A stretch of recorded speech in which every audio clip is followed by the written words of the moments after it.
მოგესალმებით. უპირველეს ყოვლისა სადამ ბრიფინგის თემაზე გადავალ, მინდა მადლობა გადაუხადო ყველას, ვინც 23 ოქტომბერს აქციაზე იმყოფებოდა. ყველამ დაინახა ის ასობით ათასი მოქალაქე, მშობლები, შვილები, ექიმები, საჯარო მოხელეები, ყველა ვისაც გული შესტკივა საქართველოსთვის, ეს არის საქართველოს რეალური სახე, ეს არის ის ღირსეული საქართველო, რომელიც 26 ოქტომბერს გამარჯვებით დააგვირგვინებს ამ საარჩევნო კამპანიას. მინდა მადლობა გადაუხადო ყველას და ყველას მოუწოდო 26 ოქტომბერს ქუძე კაცი იმისთვის, რომ საბოლოოდ დავაგვირგვინოთ გამარჯვებით ეს საარჩევნო მარათონი. რაც შეეხება თავად თემას ჩვენი დღევანდელი ბრიფინგისა, საარჩევნო კამპანია სრულდება, ხვალ არჩევნებია. ჩვენ ამ პერიოდში ვატარებდით არჩევნების მონიტორინგს, წინასაარჩევნო პერიოდის მონიტორინგს და მინდა გაგაცნოთ საბოლოო შედეგები, რა გვაქვს ამასთან დაკავშირებით. შუალედური ანგარიშები იყო წარმოდგენილი, მათ შორის ეუთო, ოდრის და სხვა სადამკვირვებლო ორგანიზაციებს ეგზავნებოდა. ეს პერიოდი დაკვირვების მოიცავს 1 ივნისიდან 24 ოქტომბრის ჩათვლით პერიოდს, როგორც არაოფიციალურ წინასაარჩევნო პერიოდს, ისე ოფიციალურ წინასაარჩევნო პერიოდს სექტემბრიდან მოყოლებული. ძირითადი დარღვევები, რაც გამოვლინდა და ჩვენ რა თქმა უნდა კონცენტრირებული ვართ ამ შემთხვევაში ქართული ოცნების და სახელმწიფოს წინააღმდეგ მიმართულ დარღვევებს.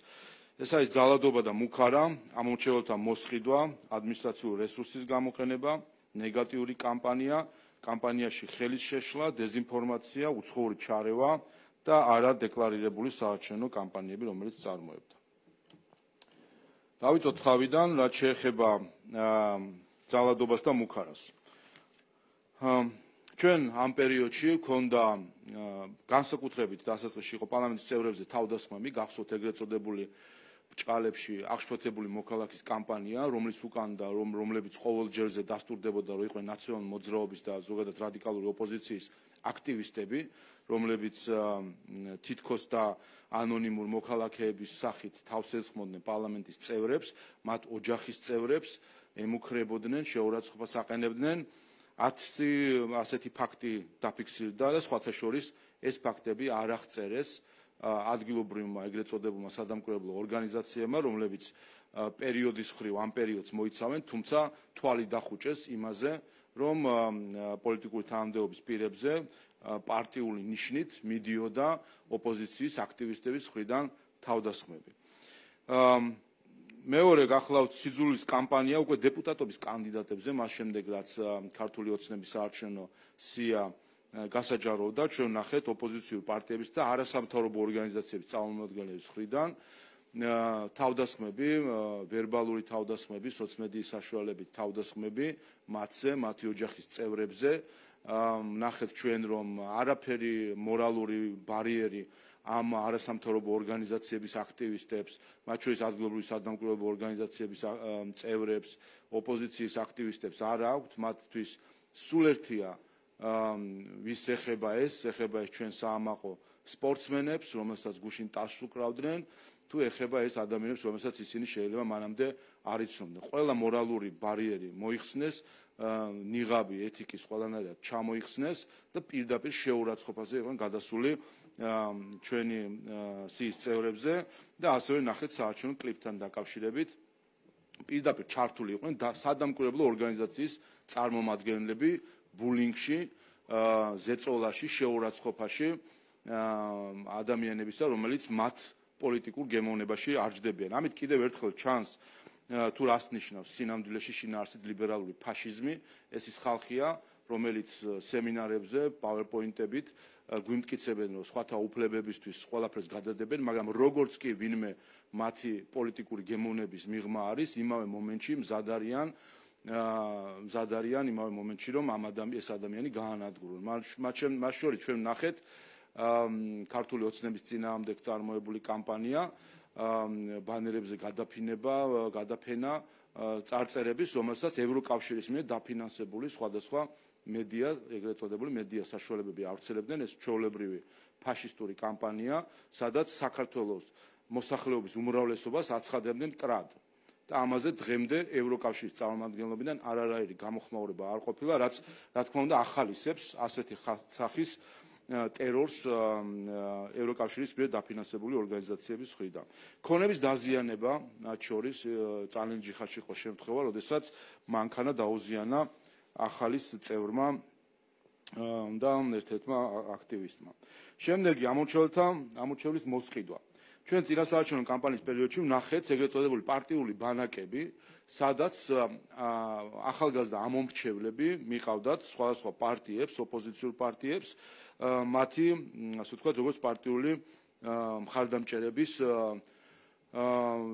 ასე ვთქვათ, რეკრუტირებისთვის და ეს ჩვეულებრივი მოსყიდვა არის ჩვენი შეფასებით, ვინაიდან ეს გახდათ, რა თქმა უნდა, დაფინანსებული ღონისძიებები იმისთვის, რომ საკუთარი და ამითი, რა თქმა უნდა, მოსყიდვა არის ამომრჩევლების და ამაზეც რეაგირება ნულოვანი აქვს ადგილობრივ დამკვირვებლებს.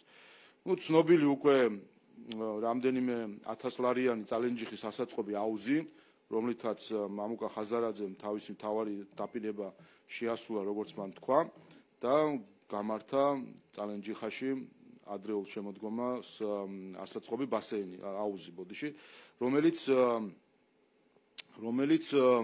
თავის მხრივ არის ასევე ამორჩევლების მოსყიდვა. გარდა იმისა, რომ სასაცილო ფაქტია საერთოდ, რომ ადამიანი, რომელიც მაღალ პენსიებს პირდება და თავად რამდენიმე მილიონის პატრონი არის, ასაწყობ აუზზე მეტი ვერ გაიმეტა წალენჯიხისთვის, მაგრამ ამავე დროს ის რაც გაიმეტა, ეს გახლავთ ამორჩევლის მოსყიდვა, ვინაიდან მათ შორის სარგებლობა იყო უფასო შეთავაზებული მოქალაქეებისთვის პარტიის მხრიდან.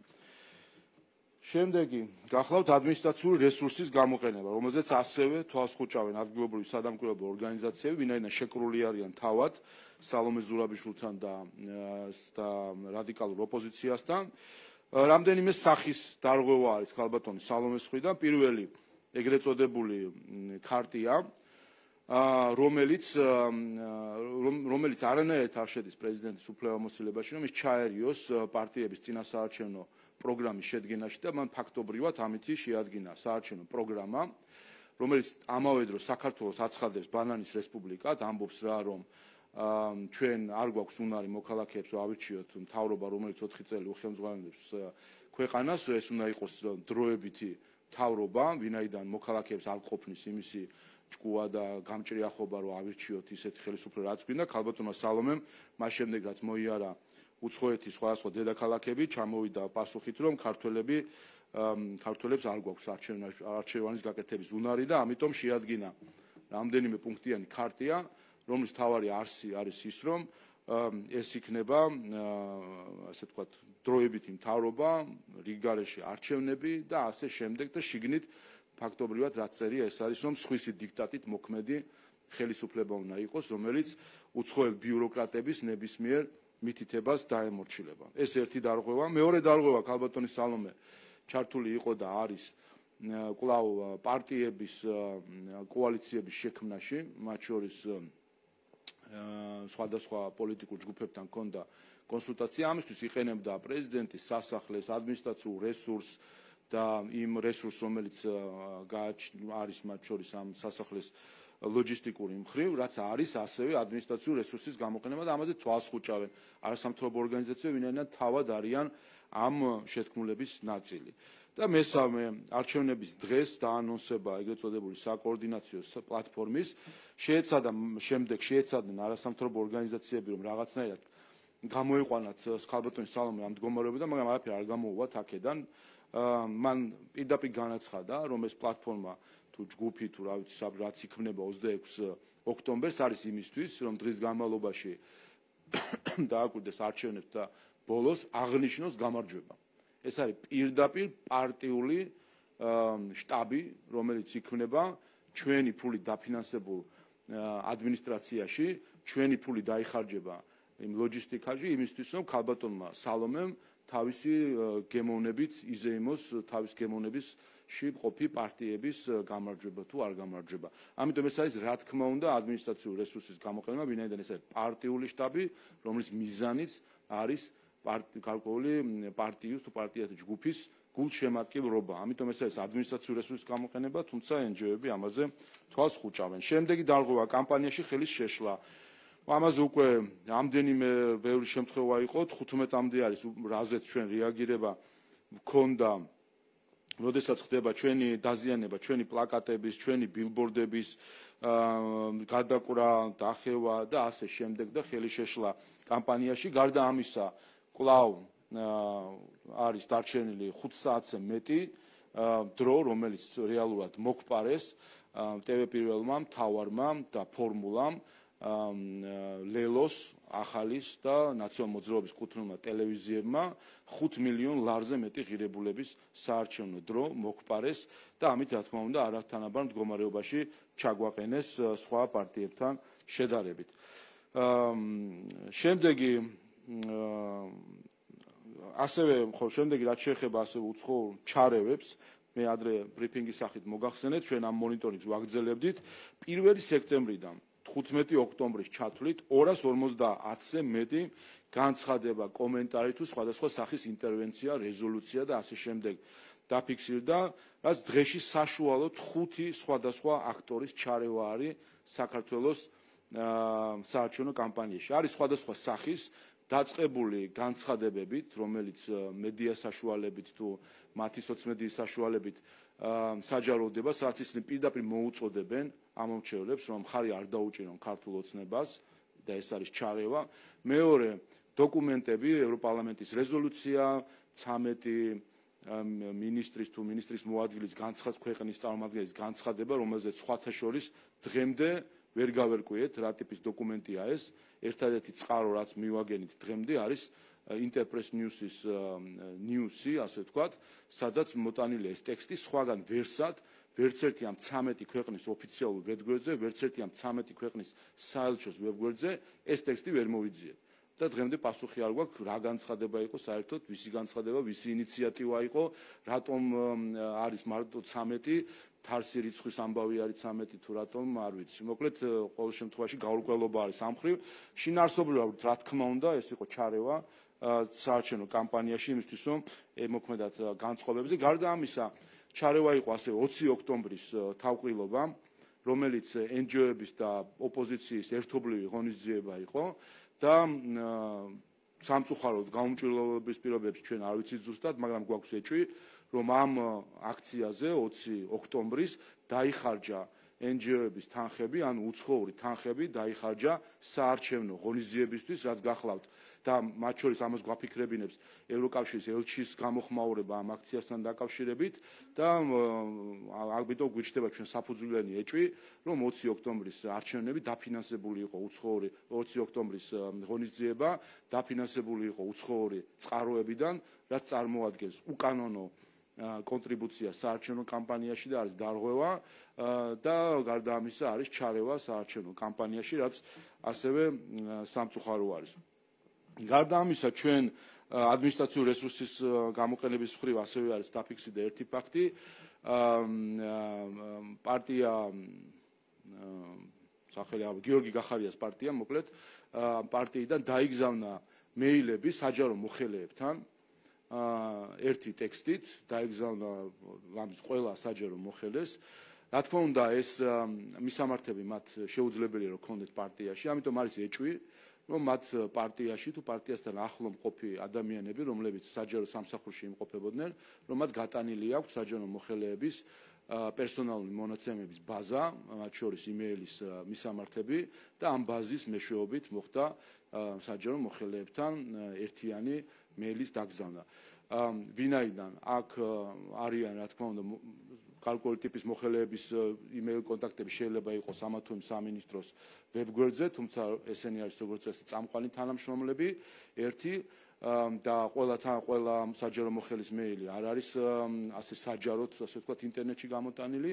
მეორე, ეს ასეც რო იყოს წარმოუდგენელია, რომ ათობით 1000 50,000-მდე საჯარო მოხელე არის და ამდენი ათასობით მოხელის იმეილი ცალ-ცალკე შეეყვანათ და ეგრეთ წოდებული მეილინგ ლისტი შეექმნათ, ამიტომ არის საფუძვლიანი ეჭვი, რომ და მის პარტიაში თუ შორი ახლო ზოგიერთ NGO-ში არიან ადამიანები, რომლებსაც წლომა ჰქონდათ პერსონალურ მონაცემებზე და არის ეჭვი, რომ ეს ბაზა აქვთ გატანილი და ამ ბაზის მეშვეობით მოხდა ამ მეილების დაგზავნა, ამიტომ მნიშვნელოვანი იქნებოდა ამ საკითხითაც დაინტერესება.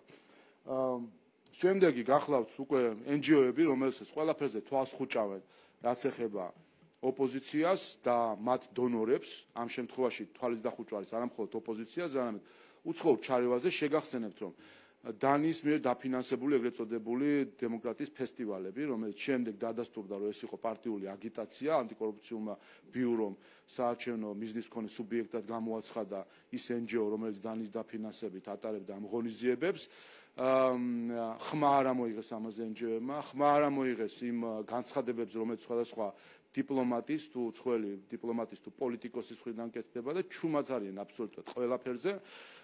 და ამითი ჩანს კიდევაც, რომ ჩვენ რეალურად როცა ვსაუბრობთ სამოქალაქო სექტორზე, აქ რეალურად ამ არჩევნებმა კიდევ ერთხელ აჩვენა, თუ ამხელა ღრმა კრიზისში არის შესული სამოქალაქო სექტორი, ვინაიდან ის NGO-ები, რომლებიც გარკვეული ჯგუფი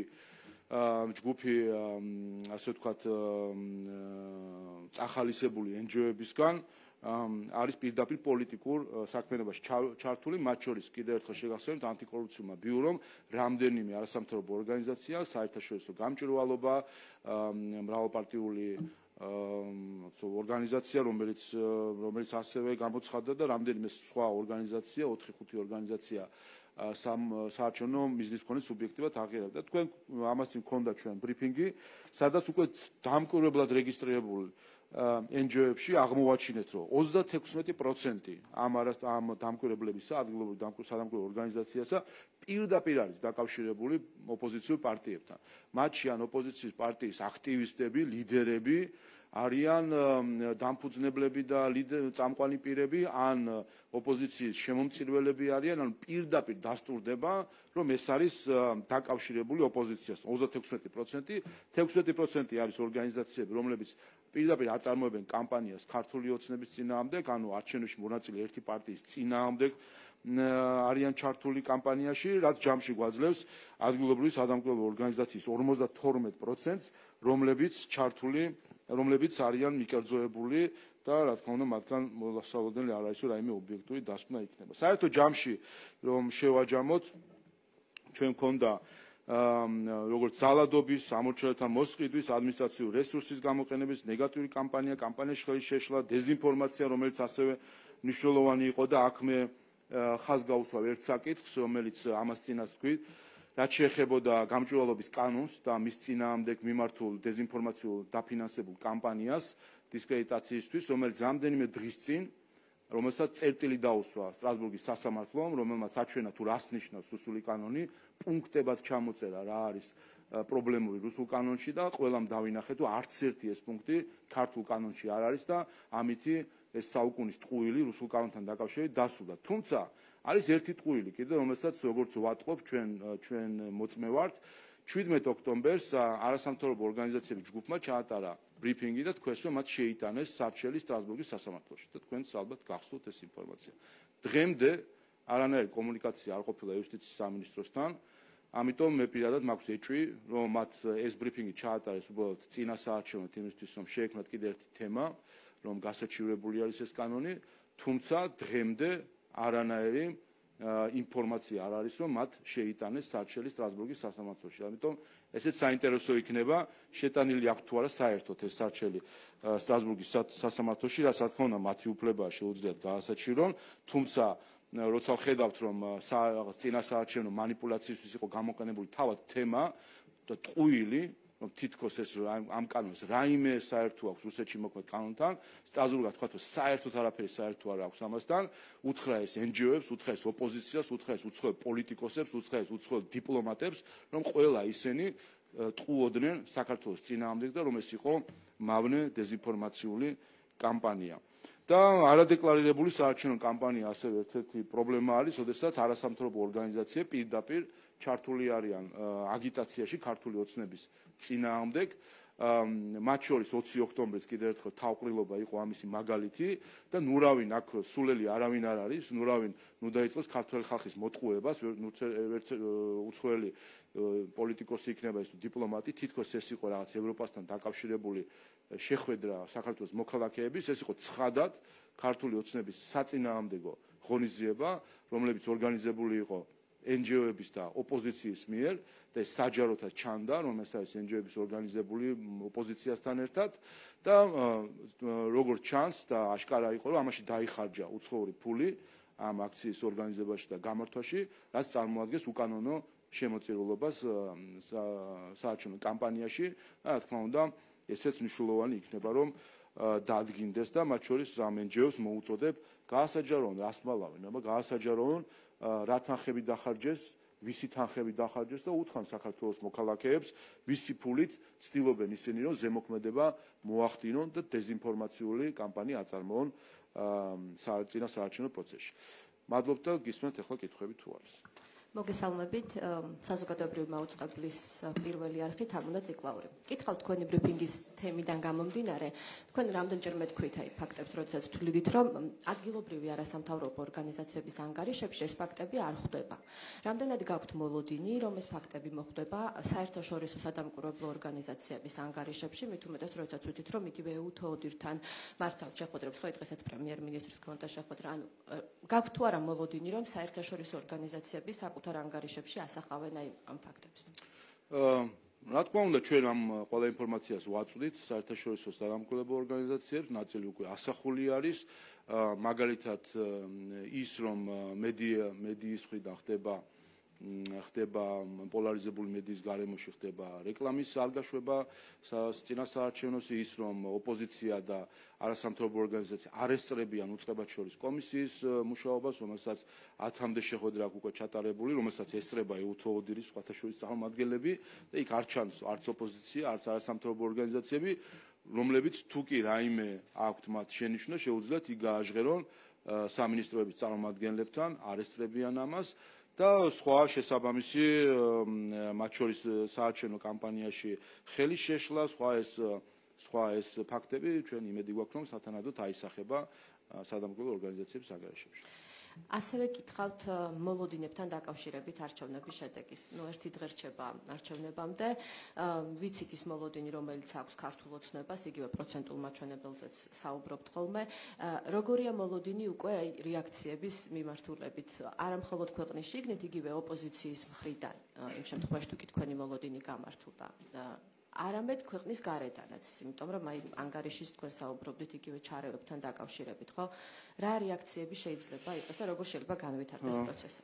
ჩვენ ხედავთ ნიშნებს, რომ განსაკუთრებით არასამთავრობო ორგანიზაციების პარტიული გააქტიურების მხრივ, ოპოზიციის მხრიდან კამპანიის არ ჩატარების მხრივ, რომელიც ფაქტობრივად არ ჩაუტარებიათ მათ კამპანია და უცხოეთიდან ჩატარებული საარჩევნო კამპანიის მხრივ ხედავთ ნიშნებს, რომ არის მზადება 27 ოქტომბრისთვის, არის მზადება, რომ განმეორდეს 2020 წლის სცენარი, როდესაც NGO-ებმა და NGO-ების და ოპოზიციის ერთობლივი ქმედებებით ცდილობა იყო, რომ მომხდარიყო არადემოკრატიული გზით ხელისუფლების შეცვლა. შეგახსენებთ 2020 წელს თვითონ ეძახიან შეცდომებს და სინამდვილეში ეს იყო სიყალბის გავრცელება. მიზანი რა იყო მაშინ საერთოდ იმ პარალელური დათვლის შედეგების გამოქვეყნების, იმ პროტესტის, NGO-ების მხრიდან თუ ოპოზიციის მიზეზი იყო, რომ პარლამენტი გამოცხადებული იყო არალეგიტიმურად, არ შემდგარიყო საერთოდ, არ შეკრებილი იყო პარლამენტი და ამით ეძულებინათ რიგარეში არჩევნები. რიგარეში არჩევნები გულისხმობს, რომ უნდა ყოფილიყო რაღაც ზეწოლა ხელისუფლებაზე, რომ აი ზუსტად ის სცენარი, რასაც ქალბატონი სალომე აანონსებს, დროებით ხელისუფლების ჩანაცვლება, რომელიც კლასიკური გეგმით, რომელიც სხვადასხვა ქვეყნებში ხორციელდება ხოლმე და ჩვენს გამოგვივლია 90-იან წლებში, ხუნტას სტილში იქნებოდა რაღაც ჯგუფი ადამიანების, რომელიც მედიებს ეთყოდა, რომ ეხლა ისინი მოამზადებენ დემოკრატიულ არჩევნებს, სინამდვილეში ეს იქნებოდა რეპრესიების პერიოდი იმისთვის, რომ შემდეგ არჩევნები ყოფილიყო არასამართლიან პირობებში. ეს გეგმა იყო 2020 წელს, რომელიც ჩაუშალეთ ხალხთან ერთად და ეს გეგმა, ამ გეგმის ნიშნები ჩანს უკვე, რომ ემზადებიან, რომ გამოაცხადონ არჩევნები არალეგიტიმურად და შეეცადონ, რომ აი ზუსტად იმ ტექნიკური ეგრეთ წოდებულ მთავრობას, რასაც ეძახის ქალბატონი სალომე და მთელი ნაციონალური კლასტერი, მის გარშემო თავისი ლელოთი, გახარიათი და ასე შემდეგ, რომ იფიცებიან ახლა არანაირი კოალიცია და ხელი რას მოაწერეს იქ ვერ გავიგე. შიგნით წერია პირდაპირ რომ ისინი მათ შორის ისინი დაუთმობენ, ასე თქვა, თუ მოიყვანენ ხელისუფლებაში ხალხს, რომელსაც ეტყვიან გარედან.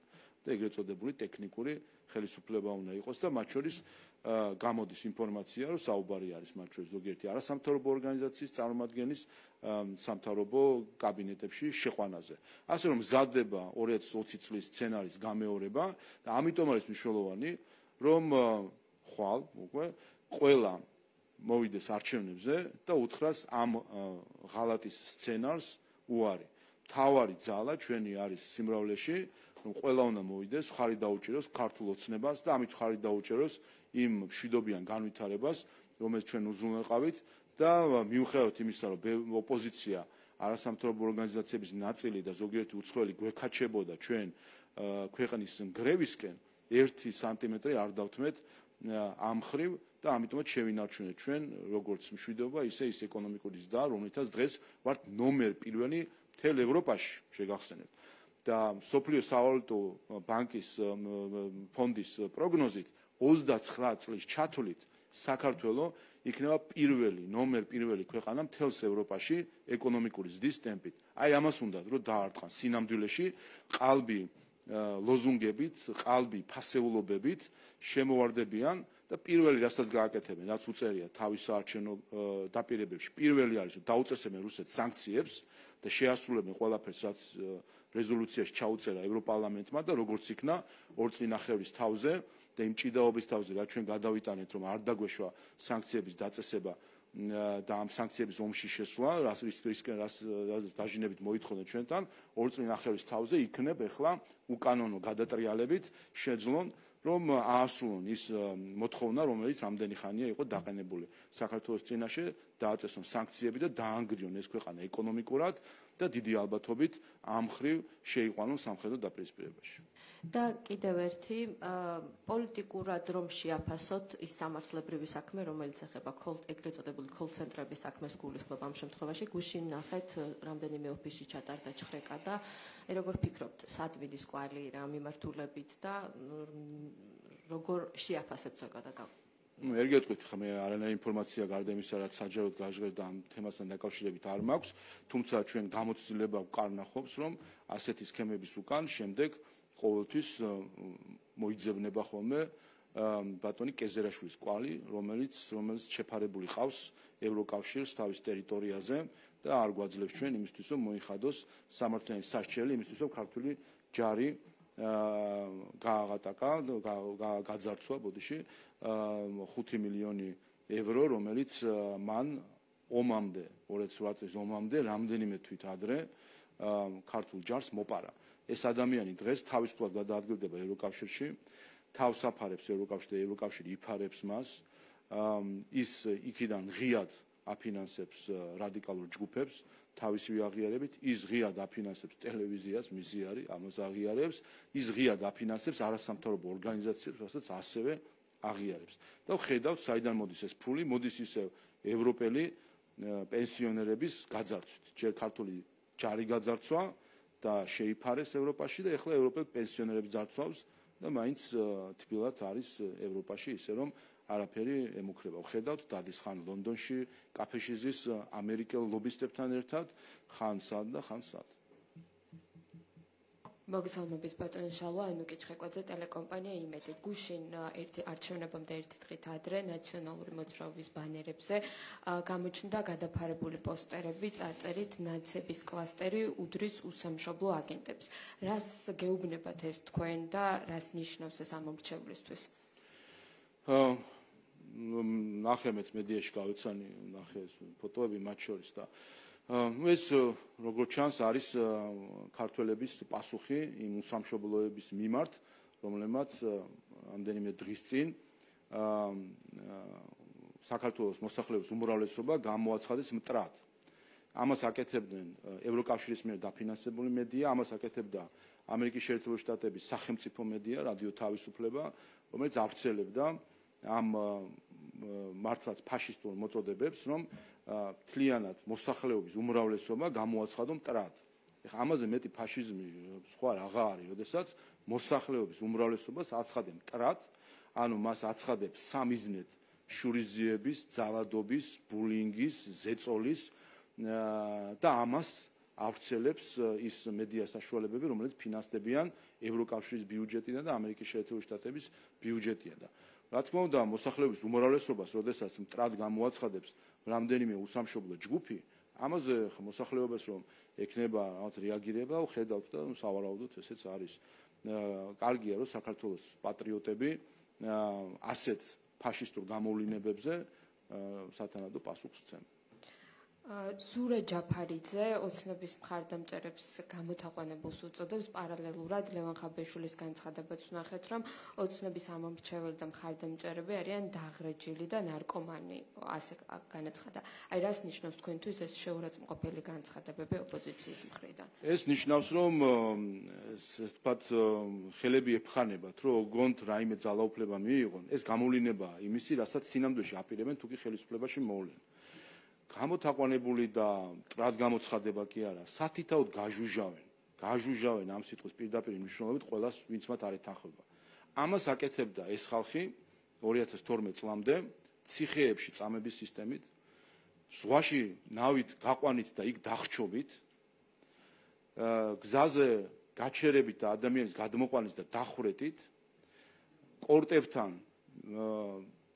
მოქალაქეების თვალწინ ადამიანების ჩახოცვით, ოქროყანაში ადამიანის აყვანით, ცემით და მოკლით, დეპუტატის სიკვდილამდე მიყვანით, რომლის გამოც სასჯელს იხდის ახლა მიხეილ სააკაშვილი, ამას აკეთებენ. აი ეს ახლა უბრალოდ სიტყვა წინ უსწრებს და სინამდვილეში რაც გულში უდევთ, რისი გაკეთებაც უნდათ, ამაზე საუბრობენ. არავის ეჭვი არ შეეპაროს, რომ ეს ადამიანები, რომლებიც უბრალოდ სადისტური სისტემის შემოქმედები იყვნენ, და რომლებსაც დღეს ზოგიერთი უცხოელი გულში იხუტებს და ამითი თავად ამ სადიზმის მონაწილე და გამმართველებელი ხდება, ამ ადამიანებს ერთი გრამი ძალაუფლებაც რომ ჩაუვარდეს ხელში, ზუსტად იმას განახორციელებენ, რაც გულში უდევთ. დაერევიან ყველას, ვინც მან არ ეთანხმება. ხო ხედავთ, აი დააკვირდით აი ამ კამპანიებს, რომელიც იყო წეღარაც ვახსენე ჩვენ საარჩევნო სიაში ყოფილი პირების მიმართ, სპორტსმენების მიმართ, საარჩევნო კლიპში მონაწილეების მიმართ. ეს ხო არ არის მხოლოდ ლიდერები. ეს არის მათი ამომრჩევლები, მათ შორის ჩვეულებრივი ადამიანები, რომელიც სოციალში უბრალოდ ადამიანებს სიტყვიერად ანადგურებენ. აი ეს ხალხი თავისი მხარდამჭერებით, ამა თუ მიეცათ საშუალება, რომ ხელისუფლებაში იყვნენ, დაერევიან ყველას, მედიასაც დაერევიან. და მე იკითხონ ერთი როგორი არის აქტივიზმი, არის თუ არა ადვილი საქართველოში. ასე რომ ეს არის გარკვეულწილად წამოწდენა ამ პოლიტიკოსების მხრიდან, რასაც აპირებენ ისინი და რაც გაწერილია მათ შორის იმ ქარტიაში წერია პირდაპირ. დაერევიან მთლიანად საჯარო სექტორს და ჩაატარებენ რეპრესიებს. ეს არის მათი მიზანი. ბატონო შალვა, ერთი დღე რჩება არჩევნებამდე და ერთი დღით ადრე რა იქნება თქვენი სათქმელი საქართველოს მოსახლეობისთვის? ჩვენი სათქმელი, ჩვენ უკვე 2 თვეა აქტიურად ვეუბნებით მოქალაქეებს ჩვენი რეგიონალური ღონისძიებებით, რომელიც დასრულდა თბილისში 23 ოქტომბრის შეკრებით, სადაც უკვე ქართველმა ხალხმა გვითხრა თავისი სათქმელი. ჩვენ თავისი სათქმელი უთხრა სხვა თანამოქალაქეებს და რაც თავარია, ასევე სათქმელი უთხრა ყველას გარეთ, თუ სადგას საქართველო.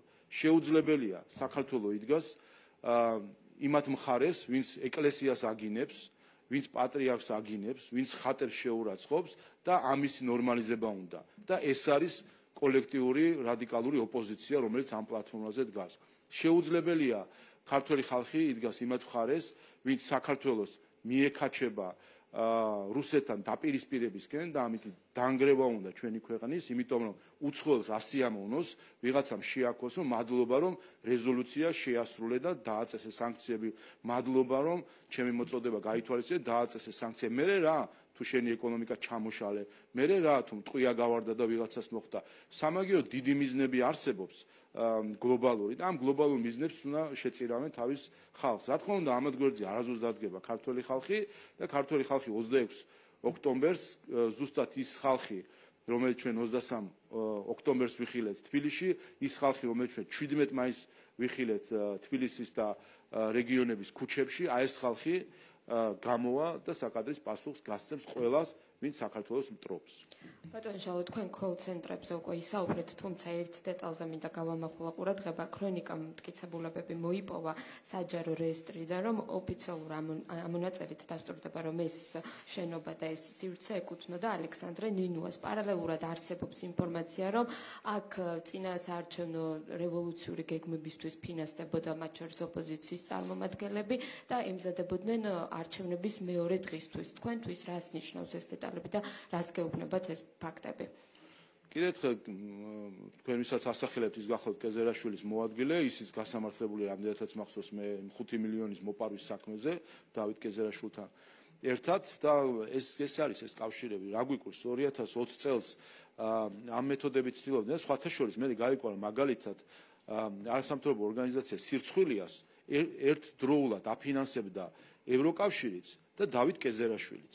აი ასეთი ჰიბრიდული დაფინანსების ფორმებიც გვქონდა, როცა ერთის მხრივ ევროკავშირის ფული და დავით კეზერაშვილის შავი ფული ერთ ორგანიზაციაში ტრიალებდა და იმისთვის რომ დაეზიანებინა საქართველოს. შეგახსენებთ, ეს ის ორგანიზაცია, რომელიც მოლოტოვის კოქტეილების პლაკატებით ააჭრელა ჩვენი სოცქსელები, ეს ის ხალხი არის, რომელიც ევროკავშირის დაფინანსებით ამართლებს ძალადობას პოლიციელებს.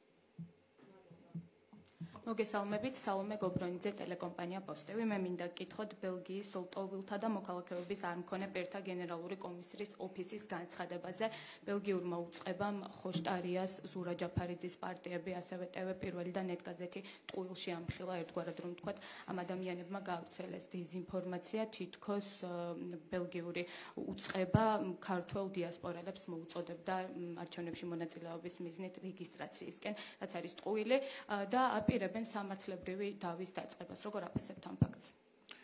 ეს ჩვენთვის ახალი არ არის. პრობლემა მაშინ არის, რომ ეს ჯაფარიძე, ხოშტარია თქვენისაც ასახელებთ, ხაზარაძე არიან ევროპაში პოლიტიკური ჯგუფი ალდეს წევრები.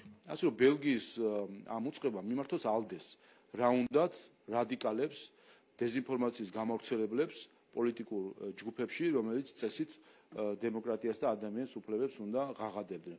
აი ასეთი რადიკალები და ექსტრემისტები რომ არიან შეპარული შემდეგ, იფარებენ ასეთ ექსტრემისტებს ევროპულ პოლიტიკურ ჯგუფებში, იმიტომ არის მე რომ საქართველოს წინააღმდეგ არის ხოლმე თავდასხმები. ამიტომ ეს კიდევ ერთხელ აჩვენებს თუ რა მასშტაბის დეზინფორმაციასთან გვაქვს საქმე, რომელზეც და აქაც კიდევ ერთხელ ვიტყვი არასამთავრობო ორგანიზაციების ჩართულობაში წინასაარჩევნო კამპანიაში არის რამდენიმე არასამთავრობო ორგანიზაცია, გრასი, მათ შორის ისვედი, საერთაშორისო გამჭვირვალობა, რომლებიც მილიონებს იღებენ ევროპული და ამერიკული ფონდებიდან იმისთვის, რომ ამხილონ დეზინფორმაცია.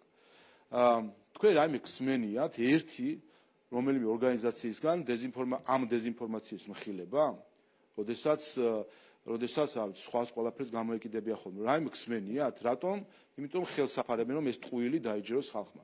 თქვენ სმენიათ ამ ორგანიზაციებისგან მხილება, აი რასაც ქვია ქართულად მამალი ტყუილი 14 მილიარდ ევროსთან დაკავშირებით, რომელიც ბოლოს ბანერზეც კი დაწერეს, მე მგონი. აბსოლუტური ტყუილი რო არის. თვითონაც რომ თქვენსო ტყუილია, იმიტომ რომ წყაროს როცა ეკითხებიან, ამბობენ არ გეტყვითო და ესა რა ქვია, დაფარული არის ეს წყაროები. ვინმე ამხილა ეს, რატომ? იმიტომ რომ ამ NGO-ების უცხოეთიდან დაფინანსებული NGO-ები მონაწილე არიან კამპანიის და უნდათ რომ ქართულ ხალხს დააჯერონ ეს ტყუილი. თქვენ ამ ორგანიზაციებისგან რაიმე სხვა დეზინფორმაციის მხილება ცესკოს წინააღმდეგ, პოლიციის წინააღმდეგ, სახელმწიფოს წინააღმდეგ ზოგადად, ისევე როგორც ერთ-ერთი არჩევნებში მონაწილე პარტიის ქართული ოცნების წინააღმდეგ. რაიმე დეზინფორმაციის მხილება გინახავთ? არა, იმიტომ რომ ისინი უცხოური დაფინანსებით მონაწილეობენ საარჩევნო კამპანიაში, აქვთ მიზანი ქართული ოცნების წინააღმდეგ და სურთ რომ დაიჯეროს მოსახლეობამ ტყუილი. ეს არის დასტური უცხოური ჩარევისა საარჩევნო კამპანიაში. შეგახსენებთ, რომ მოლდოვასთან დაკავშირებით ორი საკითხი იყო, რაზეც უცხოელები ამაყურებენ ყურადღებას თუ რატო ფიქრობენ რომ იყო ჩარევა თქვათ რუსეთის მხრიდან, როგორც ისინი ამბობენ მოლდოვის არჩევნებში. ორი ასე თქვათ საკითხი.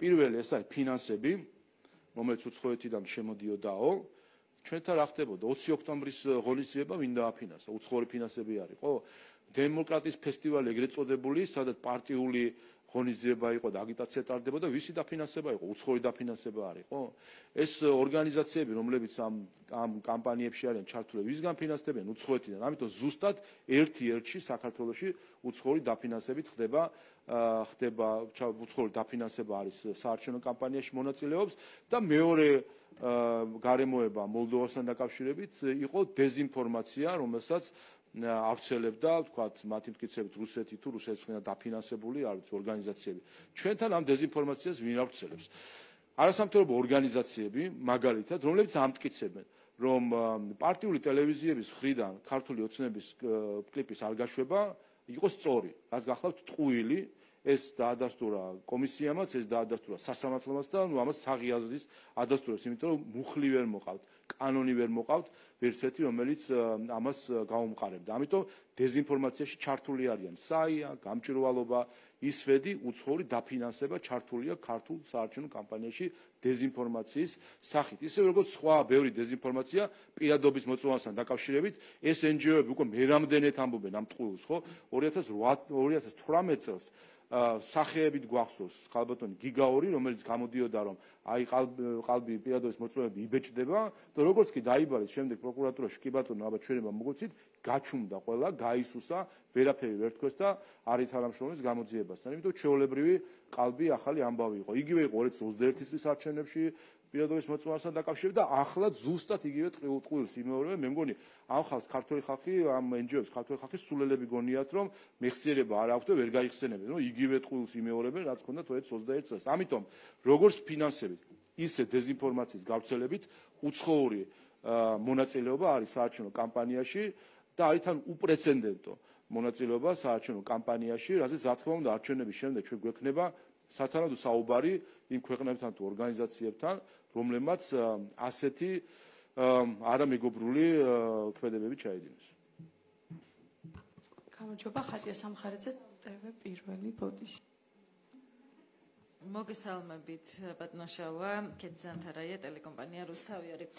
მე მინდა გითხოთ არჩევნებამდე ერთი დღით ადრე ყველაზე დიდი სადამკვირვებლო მისია რომელიც აკვირდება საქართველოში არჩევნებს ეუთოოდირი ამ წუთებშიც მართავს შეხვედრას პოლიტიკურ მხარეებთან უკვე შედგა შეხვედრა ქართული ოცნების წარმომადგენლებთან პრემიერ-მინისტრი იყო წარმოდგენილი ამ შეხვედრაზე თქვენ ნაწილობრივ ვისაუბრეთ თუმცა აი რა ინფორმაციას აწვდით თქვენი მხრიდან ამ სადამკვირვებლო მისიას ასევე ოპოზიცია რა მოლოდინი გაქვთ რა ინფორმაციას მიაწვდის და ზოგადად რა მოლოდინი გაქვთ ამ ორგანიზაციების მხრიდან საბოლოო დასკვნებთან დაკავშირებით იმიტომ რომ მათი დასკვნები არის ერთ-ერთი გადამწყვეტი და მნიშვნელოვანი საერთოდ არჩევნების შედეგებთან დაკავშირებით ყველა იმ ინფორმაციას რომელზეც დღესაც გქონდა მე საუბარი და ზოგადად ეს პერიოდი მედიასაც გაცნობდით ჩვენს დამოკიდებულებას უპირველეს ყოვლისა ჩვენ ვაცნობებთ მათ იმ დარღვევების შესახებ რომელიც ქართული ოცნების წინააღმდეგ არის წარმოგიდგენიათ ესე იგი ერთის მხრივ ოპოზიციას რო კითხვა ამტკიცებენ რომ რამის ავტორიტარიზმში არიან და მეორეს მხრივ თავად ჩაგრავენ ხელისუფლებაში მყოფ პარტიას 5 მილიონი ლარის ღირებულების საარჩევნო რგოლები არ გაუშვა კეზერაშვილის, გვარამიას და ხაზარაძის კუთვნილმა ტელევიზიებმა 5 საათზე მეტი საარჩევნო რგოლების დრო მოგვპარეს არათანაბარ მდგომარეობაში ჩაგვაყენეს სახელმწიფო პარტია რაზე არის საერთოდ საუბარი როდესაც შემდეგ ოპოზიცია წუწუნებს ხოლმე რომ შეიძლება სხვა ისეთი მდგომარეობა იყოს. ამიტომ ამ დარღვევებზე ვესაუბრებით და რა თქმა უნდა ვესაუბრებით უცხოურ ჩარევაზე, რომელიც პირველად არის ასეთი მასშტაბით, რასაც ჩვენ ვაკვირდებით ჩვენ საარჩევნო ისტორიიდან გამომდინარე და არის ძალიან მძიმე, რასაც ჩვენ უყურებთ. მათ შორის განცხადებებს პოლიტიკოსების მხრიდან ასაც შეჩეული ვართ უცხოელი, მაგრამ როდესაც უკვე დიპლომატები ღიად ჩართული არიან აგიტაციაში, ეს არ ვიცი, ცდება ვენის კონვენციას, გაეროს წესდებას, საერთაშორისო ცდება ზოგადად წესებზე დაფუძნებულ საერთაშორისო წესრიგის პრინციპს, რაც დაუჯერებელია, როცა ჩვენ ვხედავთ იმ ხალხისგან ამ ქმედებებს, რომლებიც სხვა დროს კათედრიდან გვესაუბრებიან ხოლმე ღირებულებებთან დაკავშირებით. ამიტომ ეს ორი თემა არის, რომელზეც განსაკუთრებით ხაზს უსვამთ და მესამე რაც არის, რომ ამ ყველაფრის გათვალისწინებით ჩვენ უპრეცედენტოდ 7 წინასაარჩევნო პერიოდი გვაქვს, ხომ?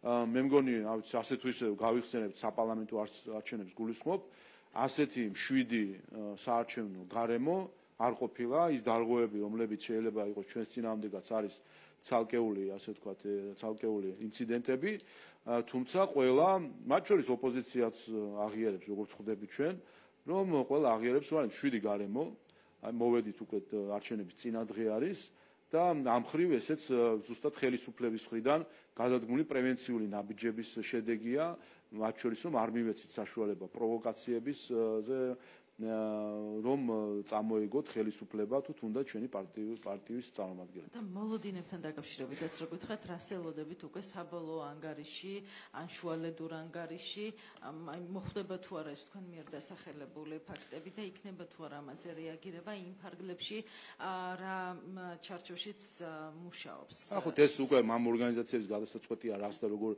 ასახავენ ჩვენი ამოცანა არის რომ მათ ქონდეთ სრული სურათი ვინაიდან ხედავთ რომ დამახინჯებული სურათს წარმოსახავენ ოპოზიცია და მათი მოკავშირე NGO-ები, წარმოიდგინეთ საჯაროდ რამდენ ტყუილს ამბობენ NGO-ები და ოპოზიცია და ხა დახურულ კარს მიღმა რას იკადრებენ და რას დააბრალებენ ჩვენ სახელმწიფოს, ეს კიდე ამოუცნობია ჯერჯერობით ჩვენთვის. ამიტომ იმედი გვაქვს რომ რაც შეიძლება ბევრს ასეთ წუხილს გაითვალისწინებენ, თუმცა ჩვენ არ უნდა დაგვავიწყდეს რომ ამ არჩევნებს დამკვირვებელად ეს თქვა მათი მოხალისეობრივი საკითხია, თუმცა არჩევნებს ერთი რომ ატარებს CESCO და რა თქმა უნდა სული ნდობა გვაქვს CESCO-ს მიმართ, არჩევნებს აკვირდება ანტიკორუფციული ბიურო ფინანსური სახით, არჩევნებს აკვირდება იმ გაგებით რომ საჩივრების აკვირდება კომუნიკაციის კომისია და ნახეთ რომ არის სათანადო რეაგირება და ოპერატიული გადაწყვეტილებები და რა თქმა უნდა არჩევნებს საბოლოო ჯამში ასევე აკვირდება სასამართლო, რომელიც სხვადასხვა დავებს თან დაკავშირებით იღებს გადაწყვეტილებას. ამიტომ ამ შეფასებებს აქვს რა თქმა უნდა ჩვენთვის უპირველესი მნიშვნელობა, რას ამობს CESCO, რას ამობს ანტიკორუფციული ბიურო, რას ამობს კომუნიკაციის კომისია, რა დასკვნები გამოაქვს სასამართლოს. გამარჯობა. მინდა გკითხოთ მსოფლიო მედიასთან დაკავშირებით და გამოხმაურებებთან დაკავშირებით, რომელიც არჩევნებამდე რამდენიმე დღის ადრე გვესმის ქართულ ოცნებასთან დაკავშირებით. მსოფლიო მედია და გამოცემები აკრიტიკებს ქართულ ოცნებას, ხელისუფლებას აკრიტიკებს. მათ შორის რამდენიმე დღის წინ ჩვენ ვნახეთ სტატია პოლიტიკოში, სადაც საუბარი იყო იმასთან დაკავშირებით, რომ ბიძინა ივანიშვილი არის კაცი, რომელმაც იყიდა ეს ქვეყანა. ავტორი ვინ არის ამ სტატიის? ავტორი ვინ არის ხოლმე? ავტორი ბატონო შალვა ზუსტად არ ვიცი. აი ნახეთ ვინ არის ავტორი. ხო, თქვენ როგორც ქართულ გვარს ამოიკითხავთ იმ ავტორის უკან ადამიანის ქართველი ადამიანის ვინც ავტორია ამ სტატიის ამ მართლაც მადისკრეტებელ საკუთარი სამშობლოს მადისკრეტებელი საქმით რა დაკავებული ადამიანის რომელიც მიხეილ სააკაშვილის აქტივისტი არის და მის ციხიდან გათავისუფლებას ითხოვდა. ასე რომ ასეთი ხალხის სტატიებს რომელიც საკუთარი სამშობლოს აბრალებს რაღაცებს, ნუ ახლა ვერ აღვიქოთ სერიოზულად. თუმცა არაქართველებიც წერენ რა თქმა უნდა კრიტიკულ სტატიებს. კი ბატონო, ეს კონკრეტული სტატია გასაგებია, თუმცა ყველა სტატია თქვენზე საუბრობს როგორც რუსებზე. ეს არ არის მხოლოდ პოლიტიკოს ერთი სტატია. რაზე მეტყველებს ეს ბატონო შალვა? სოფლიო გამოხმაურებები გაკრიტიკებენ თქვენ. აბსოლუტურად ყველა სტატიაში გაკრიტიკებული ხართ. არ არის მხოლოდ პოლიტიკოზე საუბარი, ვაშინგტონ პოსტის სტატია იყო. რას ნიშნავს ეს ყველაფერი? ესეთი გამოხმაურებები. აბსოლუტურად არაფერს არ ნიშნავს, ამაზე ყველაფერზე პასუხი იქნება ხვალ. ხვალ ქართველი ხალხი დაანახებს ყველას, შიგნითაც და გარეთაც. როგორია გარედან თითის ქნევა, როგორია ქართველებისთვის მტრების წოდება, რაც ახლა თქვენ შეეცადეთ რომ კიდევ ერთხელ გეთქვათ და ეს ცალკე საკითხია კიდე და როგორია ქართულ ხალხზე დეზინფორმაციის გავრცელება. ყველაფერზე ამაზე პასუხი იქნება ხვალ საღამოს 8 საათს. ისინი ქართულ ხალხს არ აკრიტიკებენ, ისინი აკრიტიკებენ ხელისუფლებას ბატონო შალვა. და შეგიძლიათ რომ ბოდიში, ჩვენ უცხო პლანეტიდან ჩამოსული ხელისუფლება ხო არ ვართ. ჩვენ ვართ ქართული ხალხის მანდატით აღჭურვილი ხელისუფლება. ჩვენ ვართ ქართველი ხალხის ხელისუფლება.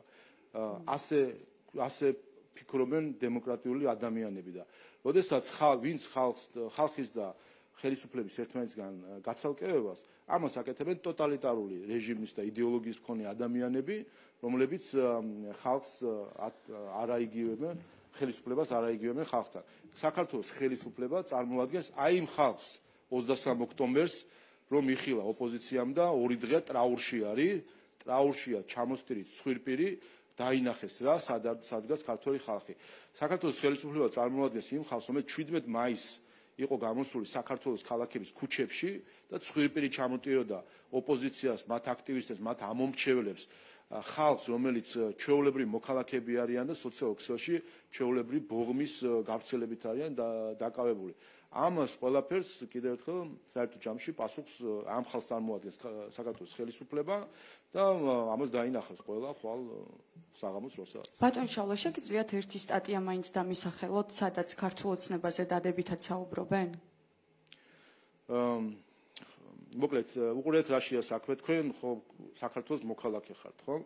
და გაქვთ რაღაც საკუთარი წარმოდგენა თქვენ სამშობლოზე და თვითონ იყალიბებთ აზრს. თქვენ გინდათ რომ რაღაც უცხოური სტატიებით ისაქნათ, წარმოდგენა შეიქმნათ იმ ქვეყანაზე, სადაც თქვენ თვითონ ცხოვრობთ? ხელისუფლებაზე საუბარი და არა ქვეყანაზე. არა, თქვენი აზრით, თქვენ უფრო კარგად ცითით საქართველოში ყოფა თუ უცხოელმა, რომელიც შეიძლება საქართველოში ნამყოფიც არ არის. საერთოდ როგორ მივედით აი ამ დონეზე, როგორ მივიდა საზოგადოების ის ჯგუფი, რომელსაც თქვენ წარმოადგენთ, რომ ასე დაიკნინოთ თქვენი ეროვნული თავმოყარეობა და უცხოელმა რა თქვაზე იყოს ყველაფერი აწყობილი. ბატონ შალვა, საუბარი არის საერთაშორისო გამოხმაურებებზე ქართულ ოცნებასთან დაკავშირებით. თეთრი და შავი როგორ გაარჩიოთ, ამაზე უცხოელმა უნდა გითხრათ რამე? ეს ხო გამოვლილი ვარ. სხვა რამე კი არ იყო საბჭოთა კავშირის დროს, სხვას უნდა ეთქვა ზემოდან, ცენტრიდან უნდა ეთქვა ვიღაცას თეთრი რა არის და შავი რა არის. თქვენი აზრით, თქვენას ვერ იყალიბებთ საქართველოს. ჩვენ გვაქვს ჩვენი აზრი, თქვენი აზრით არის თუ არა 7 წინასაარჩევნო გარემო. აი თქვენ ხო აკვირდებთ, ხო ჟურნალისტი ხარ. ხო წინაარჩევნები არის თუ არა?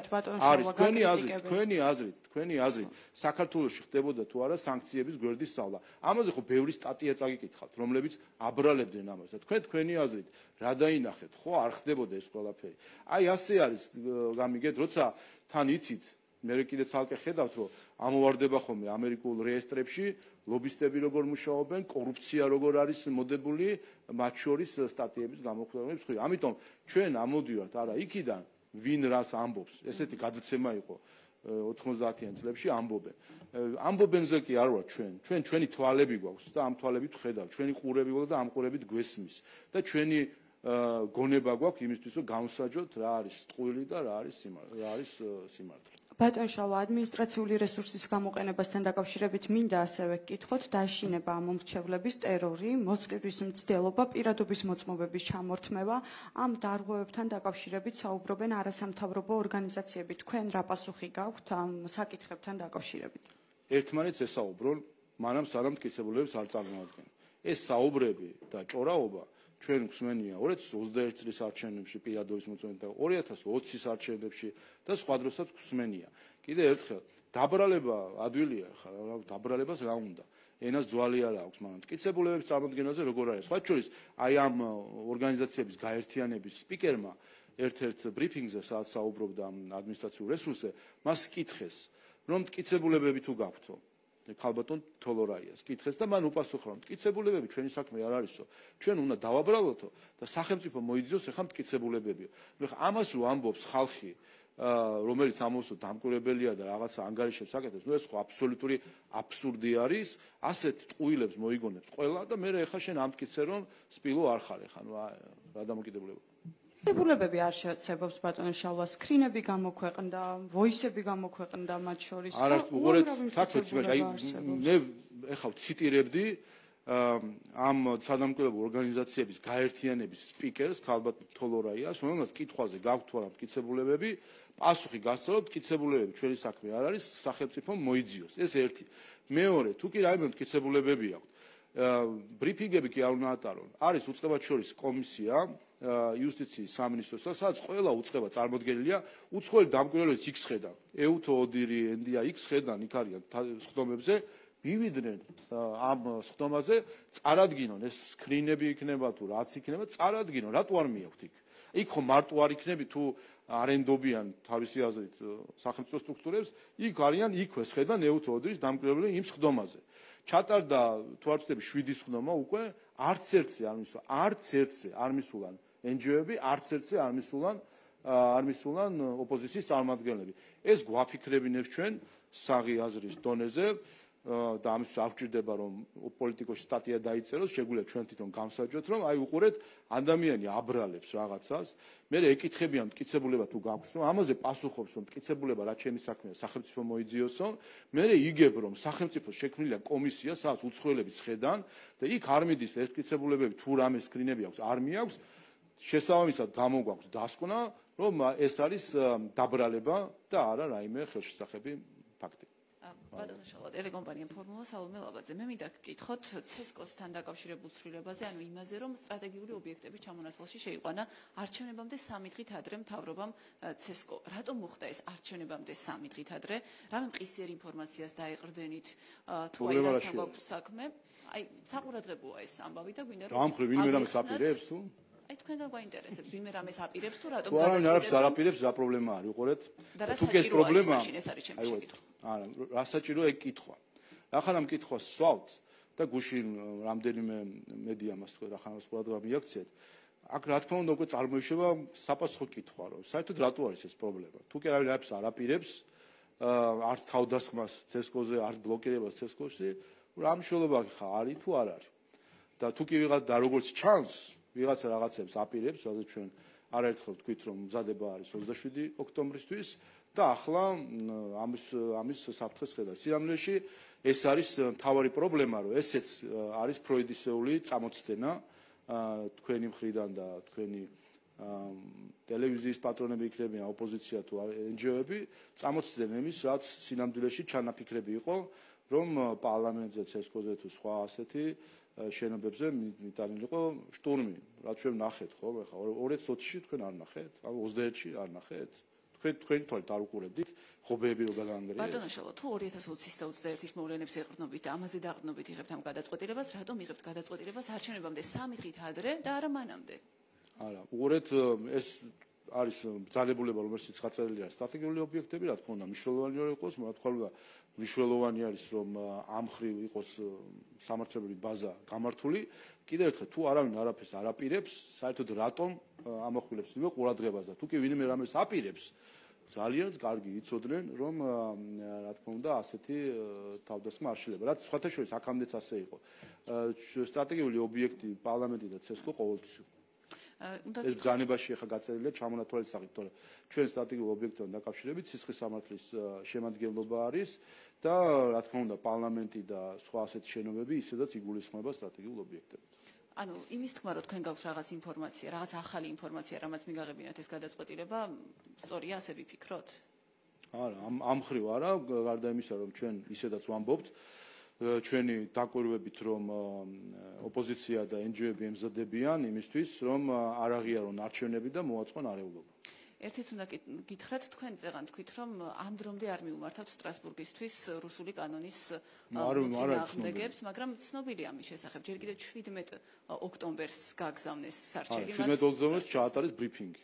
და გითხრეს, რომ გაგზავნეს სარჩელი. გადავამოწმე, აი თქვენ როცა საუბრობდით ამის შესახებ, გადავამოწმე შესაბამის პირებთან და მითხრეს, რომ სარჩელი უკვე გაგზავნილია. არ არის ჯერ კომუნიკაცია. არა, მაშინ წარმოადგინონ შეუძლიათ რეგისტრაციის ნომერი ან ასე შემდეგ ექნებათ, ხომ წარმოადგინონ, გავერკვიოთ, ეხა იქნება გზაშია და სადმე დაიკარგა. რატომ ამბობ ამას, რომ შესაძლოა სარჩელი შედის და რეგისტრირდება, რა თქმა უნდა ეს მიეწოდება შემდეგ იუსტიციის სამინისტროს და სახელმწიფოსთან კომუნიკაცია ხდება. აქამდე ამ დრომდე არ მოხდა ეს კომუნიკაცია, გავიდა უკვე რა, 10 დღე გავიდა, 10 დღე გავიდა, არ ვიცი ფეხით თუ შეიძლება ეხა ფეხით მიაქვს ვიღაცა და ჯერ არ ჩასულა იქ, მაგრამ ამიტომ მოიძიეთ კარგად და მათაც ამის მარტივად შეუძლიათ ამაზე პასუხი, ხა მე და მარტივია პასუხი, უკვე გეუბნებიან რომ გავაგზავნეთ. არა, ნუ ეს თქვენ 17-შიც და გავაგზავნეთ, შეიძლება კიდევ ერთხელ ფეხით გაატანეს ვიღაცა და ჯერ არ ჩასულა. ხო, მარტივი არის, თქვა ან რეგისტრაციის ნომერი რა არის, ან როდის რომელ თარიღში დარეგისტრირდა, ამაში არაფერი პრობლემა არ არის. ახლა როდესაც გასაგებია რომ აპირებენ და ეს მოხდება და მათი სრული უფლებაა, რა თქმა უნდა, უბრალოდ საეჭვო გარემოება არის, რომ 10 დღეა გასული და ჯერჯერობით სახელმწიფომ არაფერი არ იცის ამის შესახებ. ერთიც უნდა გითხრათ ამ კანონთან დაკავშირებით, უკვე მეორე ბრიფინგია საუბრობთ იმაზე, რომ ბოლო ამიტომ კიდევ ერთხელ, აი ამ თემას რო გააშუქებთ, კი ის კი არ ვქოთ ასე თქვენს ამბობენ რომ გავაგზავნეთო. დაინტერესდით ხო სხვაგან ითხოვთ ხოლმე მტკიცებულებებს. რა ვიცი რეგისტრაციის ნომერი ან სხვა რაღაცა იქნება დოკუმენტი, რომლითაც დასტურდება რომ ჩაბარდა სასამართლოს და გაიარა რეგისტრაცია. თქვენ უკვე მეორე ბრიფინგია საუბრობთ სტრასბურგის გადაწყვეტილებაზე, რუსეთში მოქმედი აგენტების კანონის შესახებ და ამბობთ, რომ ბოლო გადაწყვეტილებაში სტრასბურგმა მხოლოდ კონკრეტული პუნქტები გააკრიტიკა. პუნქტები, რომლებიც არ გვხვდება თქვენს მიერ მომზადებულ კანონში. თუმცა ამავე გადაწყვეტილებით სტრასბურგმა ძალაში დატოვა მისი წინა გადაწყვეტილება, რომელშიც პრინციპების დონეზე აკრიტიკებდა რუსეთში მოქმედ კანონს და აცხადებდა მას შეუსაბამოდ ევროპულ სამართალთან. და თქვენ ეს ალბათ იცით. ვიცით კი არა, და თუ იცით, მაშინ რატო ამბობთ, რომ იმიტომ რომ ეს პუნქტებია გაკრიტიკებული? იმიტომ რომ ამან კიდევ უფრო გააძლიერა წინა გადაწყვეტილება, ეკოდეფენსის ეგრეთ წოდებული გადაწყვეტილება, ის გადაწყვეტილება ადასტურებდა, რომ ქართული კანონს არაფერი საერთო არ ქონდა რუსულ კანონთან. ამ გადაწყვეტილებამ კიდევ უფრო მეტად დაადასტურა, კიდევ უფრო ჩაშალა. იქ ზოგადი რო იყო, კიდევ უფრო ჩაშალა და კიდევ ერთხელ დაადასტურა, არაფერი საერთო არ აქვს. ეკოდეფენსის გადაწყვეტილებას თუ რასაც თქვენ გულისხმობთ, ამაზე ქონდა ზუსტად საუბარი პარლამენტის წარმომადგენლებს საკონსტიტუციო სასამართლოში. ნახეთ ვიდეოებიც იქნება და ჩანაწერებიც, ზუსტად იმ გადაწყვეტილებაზე დაყრდნობით, ასე პუნქტებით და კრიტერიუმებით ჩვენმა წარმომადგენლებმა, აპარატის თანამშრომლებმა, რომლებაც გააცამტორეს ჩვენი ნაქები NGO სექტორი თავისი პოლიტიკოსებით, პუნქტობრივად გაიარეს თუ რატომ ზუსტად იმ გადაწყვეტილების საფუძველზე გამომდინარე, რატომ არ არის ქართული კანონი რაიმე შეხებაში რუსულ კანონთან. ეს იქვე და საკონსტიტუციო სასამართლოში და ხმავე რა მოიღო, ვერც NGO-ებმა და ვერც იმ პოლიტიკოსებმა საკონსტიტუციო სასამართლოში მხარე იყო, ხმავე რა მოიღეს ამასთან დაკავშირებით. ამ გადაწყვეტილებამ კიდევ უფრო მეტად დაადასტურა, კიდევ მეტი კრიტერიუმი ჩამოთვალა და ახლა უკვე მეორეჯერ თქვა, რომ სინამდვილეში რაც დასკვნა რაც არის, რომ ქართულ კანონს არაფერი საერთო არ აქვს რუსულ კანონთან. ასე რომ ამითი მე ისიც თქმა მინდა, იცით რომ ამითი დასამარდა, ერთი რომ გამოვლინდა თუ რამხელა მავნე ყალბ ნარატივების გავრცელებასთან ქონდა საქმე, რომელიც უცხოეთიდან მოდიოდა. ეს არის მთავარი პრობლემა. თქვენ გაიხსენეთ, თქვენ არ ვიცი გახსოვთ თუ არა, პირველი ვინ თქვა რუსული ინსპირაციის თუ სტილის კანონი და რუსული კანონი. გაიხსენეთ, ნახეთ არქივებში და გაგიკვირდებათ, როგორ დაიწყო ეს ნარატივი საქართველოს წინააღმდეგ. ერთსაც გითხავთ, რადგან აჯამებთ თქვენი მონიტორინგის შედეგებს. არც ერთხელ, როცა თქვენ ბრიფინგებს მართავდით ხოლმე, არ მოგვისმენია იმ დარღვევებზე, რომლებსაც შესაძლოა ადგილი ჰქონდეს ოპოზიციის წინააღმდეგ. ანუ დარღვევებზე, რომელსაც ჩადიან ქართული ოცნების წარმომადგენლები, მისი აქტივისტები და რომლებზეც მიუთითებენ ხოლმე ოპოზიციური პარტიები ან არასამთავრობო ორგანიზაციები. და მე მინდა გკითხოთ, თქვენ უბრალოდ ვერ ხედავთ საერთოდ დარღვევებს ასეთს თუ უბრალოდ არ ხვდება თქვენს ანგარიშებში და აქცენტი გაქვთ უბრალოდ იმ დარღვევებზე, რომლებიც ფიქრობთ, რომ თქვენი მისამართით არის ჩადენილი. ერთი დარღვევა მაინც ოპოზიციის მისამართით ქართულ ოცნებას ამ პერიოდში არ შეუნიშნავს. თუნდაც ერთი. ჩვენ ვაკეთებთ პარტიულ მონიტორინგს და რა თქმა უნდა, ეს არის კეთილსინდისიერი მონიტორინგი, რომ ჩვენ ვამბობთ, რომ ის რაც სახელმწიფოს ან ქართული ოცნების წინააღმდეგ, როგორც სუბიექტის წინააღმდეგ არის დარღვევები, ჩვენ ამას ვამონიტორინგებთ. ამ ხრივ ჩვენ კეთილსინდისიერად ვიქცევთ. არაკეთილსინდისიერად იქცევიან საია, გამჭვირვალობა, ისვედი, რომელიც ამბობენ, რომ ჩვენ იცით რა, ყველაფერს ვაკვირდებით და სინამდვილეში თვალს ხუჭავენ, როდესაც ეს დარღვევები არის მათი პოლიტიკური მოკავშირეებისგან. ამიტომ კი, რა თქმა უნდა, ჩვენი მონიტორინგი შეეხება ჩვენს წინააღმდეგ, როგორც პარტიის და სახელმწიფოს წინააღმდეგ, ვინაიდან ჩვენ ხელისუფლებაში მყოფი პოლიტიკური ძალა ვართ, სახელმწიფოს წინააღმდეგ მიმართულ დარღვევებს. რაც შეეხება დარღვევებს, რომელიც არ ვიცი, ოპოზიციური პარტიების წინააღმდეგ შეიძლება იყოს, ან შეეხებოდეს, რომ სახელმწიფო რაღაცას არ ღვევს, მაგალითად, ან ჩვენი პარტიის წინააღმდეგ. ამაზე, როდესაც დიდი თემები არის, პასუხობთ. ახლაც ქონდა საუბარი, მაგალითად, პირადობის მოწმობებთან დაკავშირებით, ყალბ ცრუ ბრალდებებთან, რომელიც ვრცელდება და რა ვიცი, სხვა შემთხვევაში თუ კითხვები არის ხოლმე, ამას ყოველთვის პასუხობ, თუ კი რაიმე შენიშვნა, თუმცა რა თქმა უნდა, შეიძლება გაიხსენოთ შემთხვევები, როცა დაეთანხმეთ ოპოზიციური პარტიების შენიშვნებს და ჩათვალეთ, რომ კი ნამდვილად გამოვლინდა პრობლემები. თქვენ უყურეთ, გარდა ამ საჯარო ბრიფინგებისა, მიდის ასევე მე მქონდა ასევე ამ დღეებში ბრიფინგი საარჩევნო კომისიებში არსებულ საჩივრებთან დაკავშირებით, რომელიც სხვადასხვა რამეს ეხება, ხან კომისიის წევრებს ეხება, ხან პარტიებს ეხება. იქ არის საკითხები, რომელზეც თქვათ დარღვევა იყო დადგენილი, საკითხები სადაც არ იყო დარღვევა დადგენილი, ასე რომ ხა ეს არის, რა თქმა უნდა, ამხელა პროცესში ვართ ჩართული.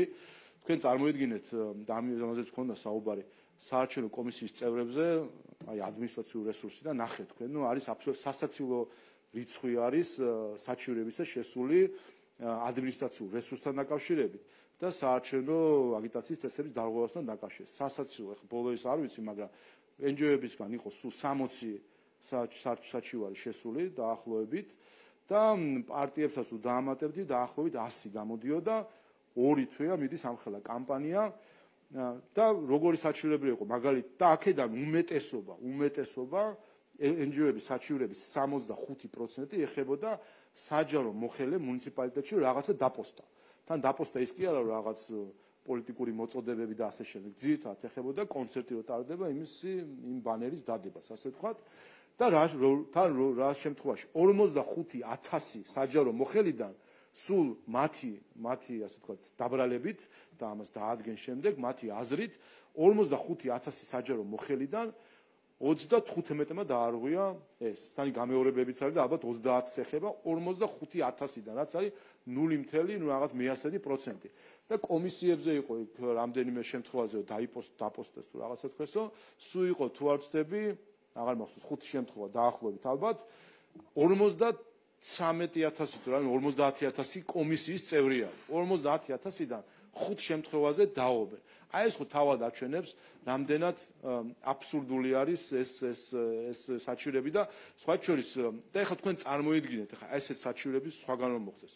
ამერიკაში იცით რომ ილონ მასკმა გამოაცხადა რომ პეტიციას ვინც შეუერთდება ყოველდღე მილიონს გაათამაშა. წარმოიდგინეთ ეხლა ჩვენ რო გვექნა და აქ ჯილდოები დაგვეწესებინა ეს ხო იქნებოდა საარჩევნო მოსყიდვა.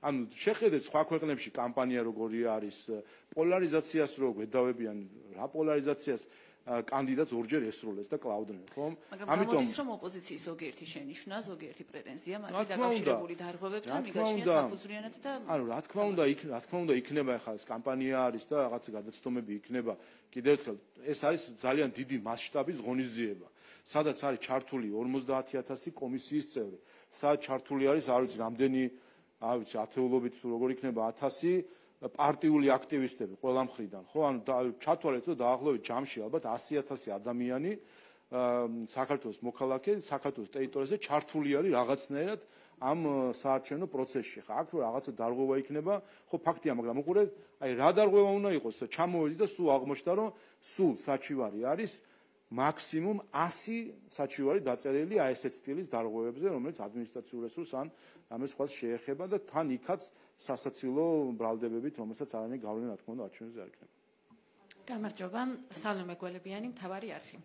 ჩვენ ინფორმაციით ქართული ოცნების წარმომადგენლები ყიდულობენ ფრენის ბილეთებს დუბაის მიმართულებით 27 ოქტომბერს. გაქვთ თუ არა თქვენ ამასთან დაკავშირებით ინფორმაცია? არც ბილეთი ვაქვს და არც ინფორმაცია. თქვენი გუნდის წევრებს არ გაქვთ ამასთან დაკავშირებით ინფორმაცია? სხვა შორის ხო თავიდან გაგვეცენ საერთოდ რა იყო და მე მივხვდით რომ ალბათ გულისხმობთ ბრძოლა რომელიც იმართება 27-ში ხო აქედან დაიწყეთ ალბათ ამაზე საუბარი თუ რაზეა საუბარი საერთოდ ვერ მივხვდით დუბაიში. თუ არ ვცდები დუბაიში არის მაქვია და საყურებლად მიდია? არა, საერთოდ საიდან მოდიოდა ვერ მივხვდით რატო რა შუაშია დუბაი და რა შუაშია 27. ხო და მე ბოლოს მივხვდით რომ UFC-ს ბრძოლაზეა ალბათ საუბარი და მაქედან გაქვთ ეჭვები თუ არ ვიცი რა არის. ჩვენ 27 ოქტომბერს გეგმავთ აღნიშნოთ ქართველი ხალხის გამარჯვება და ვიყოთ რა თქმა უნდა ქართველ ხალხთან ერთად იმისთვის რომ ეს გამარჯვება აღნიშნოთ. კიდევ ერთი კითხვა მაქვს იმ შემთხვევაში თუ ქართული ოცნება წააგებს არჩევნებს აპირებთ თუ არა მშვიდობიანი გზით გადააბაროთ ხელისუფლება? ჩვენ ვემზადებით გამარჯვებისთვის და კითხვა არის თქვენს მიმართ, პარტიული ტელევიზიების მიმართ, კითხვა არის რადიკალური ოპოზიციის მიმართ, კითხვა არის NGO-ების მიმართ და კითხვა არის ზოგიერთი უცხოელის მიმართ, მათ შორის დიპლომატების თუ პოლიტიკოსების. აი 26 ოქტომბერს ხალხი რო გამოვა და თავის გადაწყვეტილებას იტყვის და განაჩენს იტყვის იმაზე, რომ ის ვინც ომში მიაქანებს ამ ქვეყანას, მას პოლიტიკური შანსები ამ ქვეყანაში არ აქვს. ის ვინც აგინებს ეკლესიას, ის ვინც არის ავიც ყველაფრის რაც კი ჩვენი ღირებულებები არის, აი ამის ძირის გამომთხრელი, ის ვინც ამბობს რომ საქართველოს უნდა იმართოს არა ქართველი ხალხის ინტერესებით, არამედ სხვა ხალხების ინტერესებით.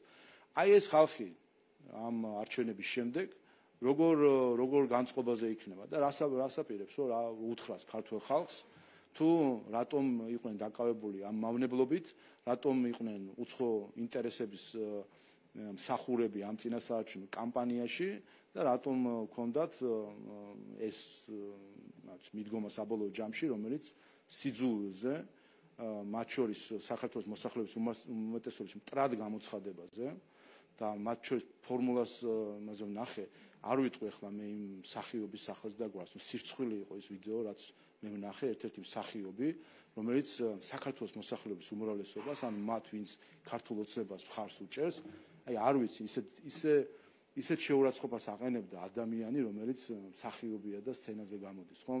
არ შეიძლება უბრალოდ ასეთ მდგომარეობაში ჩაიგდო საკუთარი თავი, რომ ასეთი ზიზღი აფქვიო საჯაროდ სოციალურ მედიაში თუ ასე შემდეგ.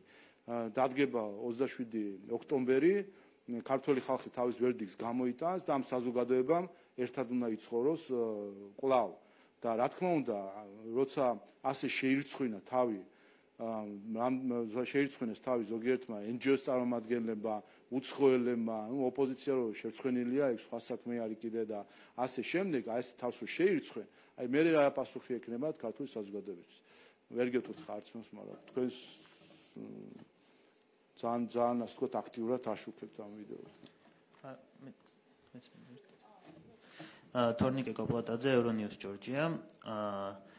თქვენ ახსენეთ ადმინისტრაციულ ჩარევასთან დაკავშირებით ისაუბრეთ, რომ ოპოზიციის პარტიები განსაკუთრებით ახსენეთ პრეზიდენტი და ასევე გახარიეს პარტიიდან, რომ იყო საფუძვლიანი ეჭვი, რომ იმეილებთან დაკავშირებით იყენებდა ადმინისტრაციულ რესურსს, მაგრამ ესეც არის ეჭვი ხომ, არ არის საკაცმტკიცებულებები და რა განასხვავებს ამას იმ საფუძვლიანი ეჭვებისგან, რომ ქართული ოცნებაც იყენებს ადმინისტრაციულ რესურსს, მაგალითად იქნება ეს აქციაზე ჩამოყვანის ხალხის, ჩვენ ვნახეთ ბევრი ვიდეოები და ვოისები და მესიჯები, სკრინშოტები, სადაც სხვადასხვა სექტორში დასაქმებულებს აძალებდნენ, რომ ჩამოსულიყვნენ თბილისში აქციაზე. რა განსხვავება არის ამ ადმინისტრაციულ რესურსის გამოყენებას შორის და რატომ არის ის საფუძვლიანი ეჭვი და ეს უსაფუძვლო ბრალდება? რაც შეეხება ქაბადონ სალომეს, ეს არ მხოლოდ ეჭვია, არამედ ეს დადასტურებული ფაქტად შეგვიძლია ჩავთვალოთ, იმიტომ რომ ადამიანი ამბობს, რომ არჩევნების დღეს აპირებს იზეიმოს საკუთარი პოლიტიკური ბანაკის გამარჯვება პრეზიდენტის ადმინისტრაციულ შენობაში. ეს თქვა პირდაპირ, რომ აპირებს იზეიმოს თავისი პოლიტიკური ბანაკის გამარჯვება. გამარჯვებას იზეიმებს თუ დამარცხების მწუხრის ვახშამი ექნება, ეს სხვა საკითხია, თუმცა ეს ხო თქვა პირდაპირ. ეს არის პირდაპირ აღიარებით ჩვენება, რომ ეს არის ადმინისტრაციული რესურსის გამო. თქვენ წარმოგიდგენთ, მე რო ვთქვა, რომ პარლამენტის შენობაში ვიზეიმებთ ქართული ოცნების გამარჯვებას, მოვაწყობთ იქ ალაფურშეს და ასე შემდეგ. ამაზე ხო წარმოგიდგენთ, რა პანიკა დაემართებოდათ NGO-ებს. აი ხო წარმოგიდგენთ. ან პრემიერ-მინისტრმა თქვას, რომ კანცელარიის შენობაში მოეწყობა ქართული ოცნების გამარჯვების აღსანიშნავი დღესასწაული და იქნება ფეიერვერკები. წარმოგიდგენთ, ამაზე რა პანიკას დაიმართებენ არასამთო და აქ რა არის, ჩუმად რო არიან ხო ერთი პრობლემა არის ამ საკითხში, მაგრამ ყველაზე მთავარი პრობლემა არის კითხვაში, რატომ არიან ჩუმად? ანუ ეს ხო განზრახ ხელის დაფარება არის დარღვევისთვის, ხო? რაც ერთი, მეორე რაც შეეხება მეილებს, აქაც ფაქტი, აქ მე უფრო მორიდებული ეჭვი გამოვთქვი, ასე ვთქვათ, ვინაიდან შეუძლებელია რომ ასეთი ბაზა შექმნა, ასე ვთქვათ, და ერთობლივად დააგზავნო მეილები და ეს არ არის რაღაც ანონიმური მეილი დაგზავნილი, ეს არის გიორგი გახარიას სახელით დაგზავნილი მეილი, რაც აჩვენებს, რომ მათი პარტიის საქმიანობა არის და აქედან ეჭვი არის, იქიდან გამომდინარე, რომ მის პარტიაში და პარტიაში ახლო მყოფ NGO-ებში, რომლებიც სხვადასხვა ჯგუფების სპიკერები არიან ახლა, როგორც ეგრეთ წოდებული ნეიტრალური დამკვირვებლები, მათ ქონდათ წვდომა ამ პერსონალურ ინფორმაციაზე და სავარაუდოდ შეიძლება ეს ბაზა ქონდეს. რაც შეეხება 23 ოქტომბრის ღონისძიებას, 23 ოქტომბერს, არ ვიცით ახლა ესეც ხო სასწაულია, რომ ანუ იმდენი ადამიანი იყო, რომ ხო ხედავთ, რომ დათულაც კი ჭირს, ხო? ასეულობით 1000 ადამიანი იყო იქ მოსული. აქ საუბარი ვინმეს იძულებაზე, ხო უბრალოდ სასაცილო არის, ხო? აი თუ კი თქვენ ფიქრობთ, რომ ესე იგი, არ ვიცი, შეიძლება თქვენი ასეულობით 1000 თანამოქალაქის იძულება შეუძლება ვინმეს, თქვენ თუ ამას ფიქრობთ თქვენს თანამოქალაქეებზე, მაშინ თქვენი ქვეყანა არიცით, თქვენი სამშობლო და თქვენი ერის და საზოგადოება არიცით. რაც შეეხება სხვა საკითხებს, იყო რაღაც ჩანაწერი თუ არ იყო ჩანაწერი, ამას ვამბობ ზუსტად. არსებობს უწყებაჩვერის კომისია, მიიტანონ ჩვენ რასაც ვამბობთ, ამაზე მივმართავთ ხოლმე სხვადასხვა უწყებებს, იქნება ეს დამსადამკვირვებლო ორგანიზაცია თუ ოფიციალური უწყებები. თუ კი რაიმე აქვთ ამაზე ჩვენ კი არ უნდა გავცეთ პასუხი. მიმართონ უწყებაჩვერის კომისიას, მიმართონ არ ვიცი სხვა ვისაც ეს ეხება და კიდევ ერთხელ უწყებაჩვერის კომისიაში ეს ის კი არ არის მივედით და აზრი არ აქვს, დაგვხვდება იქ იუსტიციის მინისტრი და ყველაფერს გვეტყვის უარს. ესეთი დამოკიდებულება თუ აქვთ, არ ვიცი მე. იქვე არიან უცხოელი დამკვირვებლები, ეუთო ოდრიც იქზის, ყველა იქ შედა. მივიდნენ, თუ კი რაიმე აქვს ხელმოსაკეთი, წარადგინონ. ნახოთ. ორი კითხვაც მაქვს თუ შეიძლება.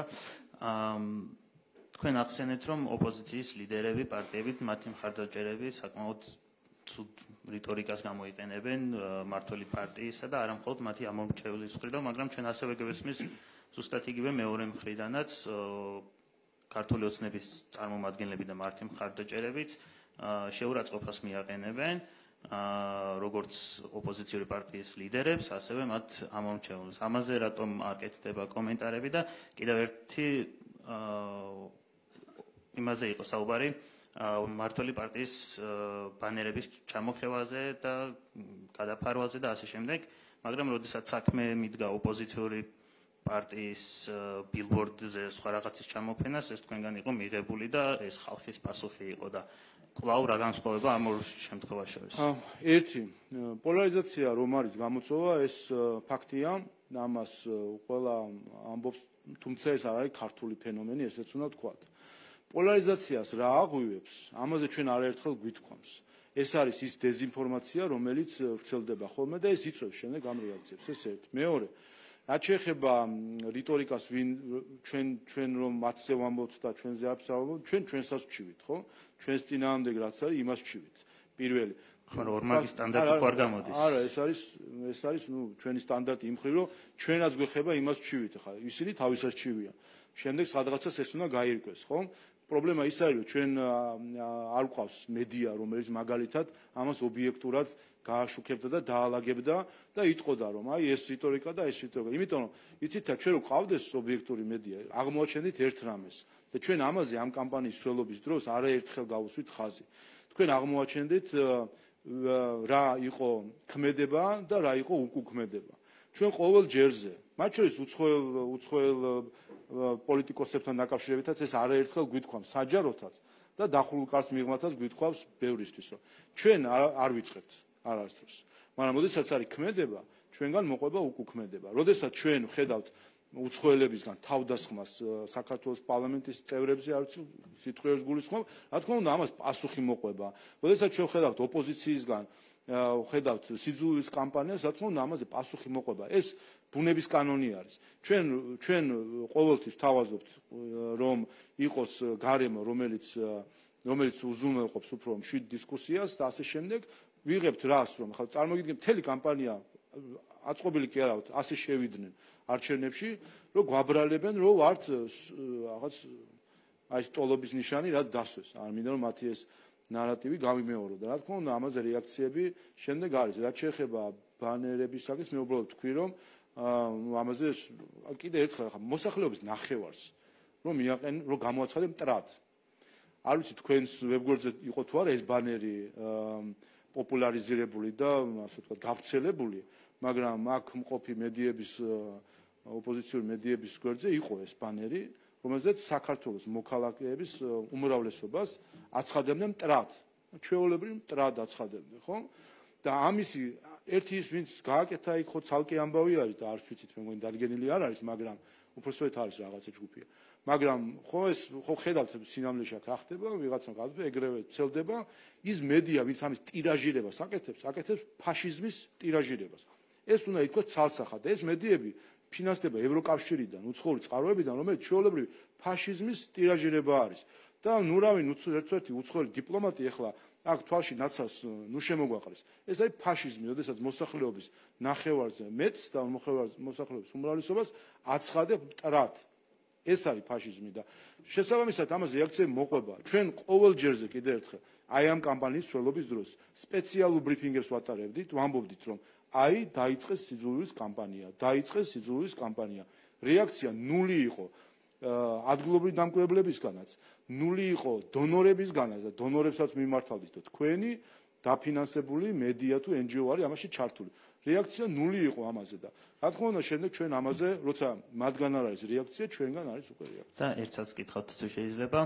თქვენ ახსენეთ რომ ძალიან მშვიდ გარემოში მიდის წინასაარჩევნო კამპანია. თუ ის შედეგი დაფიქსირდა რა ვიცით რომ თქვენ გჯერათ და თქვენი მონაცემებით ქართული ოცნება იგებს და იღებს უმრავლესობას, მაგრამ იმ შემთხვევაში თუ ქართულმა ოცნებამ ვერ აიღო უმრავლესობა, გადასცემს თუ არა ძალაუფლებას მშვიდობიანად ოპოზიციებს. ჩვენ მემზადებით გამარჯვებისთვის და ჩვენ ვიცით და ვნახეთ ეს 23 ოქტომბერს, ვნახეთ ჩვენ, თქვენს, შიგნითაც, გარეთაც ყველამ ნახა სადგას ქართველი ხალხი. მათ შორის ნახა ვიზუალურად, ნახა 20 ოქტომბერი და ნახა 23 ოქტომბერი. ზუსტად აი ამ თანაფარდობით დასრულდება ეს არჩევნები, სადაც საქართველოს მოსახლეობა კონსტიტუციურ უმრავლესობას გადასცემს ქართულ ოცნებას. ბატონო შალომეც გითხავთ ერთ კითხვას ისევ თუ შეიძლება გუშინ TV პირველმა თანაინვესტირების ფონდის ყოფილ ხელმძღვანელთან გიორგი ბაჩიაშვილთან ინტერვიუს ანონსი გაავრცელა, სადაც ბაჩიაშვილი ბიძინა ივანიშვილს გარკვეული თანხების მითვისებაში ადანაშაულებს, რას უპასუხებთ მათ? აი ამაზე მეტი სირცხვილი რა შეიძლება იყოს, რომ არ ვიცი ხა ეს ადამიანი ბაჩიაშვილი, ანუ ადამიანი რომელიც ბიძინა ივანიშვილს თავისთან მიიყვანა, ის რო დაადანაშაულებს ბიძინა ივანიშვილის თანხების მითვისებაში და თქვენ იცით ხომ მის მიმართ რაც არის სადავო. რასაც ქვია, რა ვიცი მე, უბრალოდ ეს რისი თქმა მინდა იცით რომ ეს მისი ქცევა ზოგადად არა თუ არ ვიცი ხა კანონის ფარგლებში რაღაც დაარღვია და დანაშაული ჩაიდინა, არ ჩაიდინა, მიდის ვარცხები პროცესი, მაგრამ ეს ხომ ადამიანურ ზღვარცდება. ეს ხო სინამდვილეში ადასტურებს და TV პირველში იქნება, ხომ? TV პირველი აი მამუკა ხაზარაძის ტელევიზია, ხომ? ეს ხომ ადასტურებს, ეს არის იდეოლოგია. აი ეს სხვათა შორის 650,000 კიდევ ჩასარიცხი აქვს ბატონ მამუკა ხაზარაძეს საქართველოს ბიუჯეტში. ასე რომ იქნებ შეახსენოთ ესეც რომ ფული არის გადასახდელი ბიუჯეტში. მაგრამ აი ეს არის ეს იდეოლოგია, გამიგეთ? ეს არის სინამდვილეში, ეს უბრალოდ ადამიანური სისუსტეები კი არ არის, რომ ვიღაცას უნდა რომ ხაზარაძეს უნდა რომ 1.5 მილიარდი ბიუჯეტიდან წაიღოს და ანაკლიის პროექტი, რომელიც ადამიანმა ჩაშალა საკუთარი სიხარების გამო, რომ უნდა მქონოდა ბიზნესი, რომელიც მარტო მოგებაზე მუშაობს და არა ბიზნესი მოგებაზე, ჩვენ ხარჯზე, თითოეული თქვენგან, მათ შორის საკუთარი ტელევიზიის თანამშრომლების ხარჯზე მქონოდა გარანტირებული მომგებიანი ბიზნესი ანაკლიის სპორტის სახით და ჩაშალა ამის გამო, რომ თავისი სიხარების გამო ჩაშალა ეს პროექტი და შემდეგ ბიუჯეტიდან ითხოვდა 1.5 მილიარდს. ამის გამო წავედი პოლიტიკაში რომ დამჩაგრესო, არბიტრაჟმა უთხრა საერთოდ თაღლითი ხარ, იმიტომ რომ არის არ დაუჩაგრიხარო და იქით გაქვს 650,000 გადასახდელი ბიუჯეტშია და დღემდე რატო არ იხდის? აი რატო არ იხდის, ამა? რა ელოდება? რატო არ იხდის? ხო დაადგინა სასამართლო გადასახდელი აქვს, ხო? რა მილიონებს ხარჯავს საარჩევნო კამპანიაში, დაპირებებში, ბიუჯეტში, ხალხს უნდა დაუბრუნოს 650,000 და რაც შეეხება ბატონ ბაჩიაშვილს, აი იგივე სპექტაკლიდან არის მისი საქციელიც, რომელიც სინამდვილეში არის არა ადამიანის სისტემა, არა ეს არის იდეოლოგია, რომელიც ადამიანურ ზღვარს წრის, რომელსაც უმადურობისკენ მიყავს ადამიანი და უბრალოდ სასაცილოა ხა რომ ხა ეს ადამიანი ბიძინა ივანიშვილს აბრალებდეს რაღაცას, სასაცილოა საერთოდ. ბატონშავა, უკაცრავად აი ამ კითხვას დავამატებ, თუ შეიძლება. აი მთავარი მიზანი რა არის? თქვენი პოზიცია გასაგებია, თუმცა აი რა მიზანი აქვს ახლა?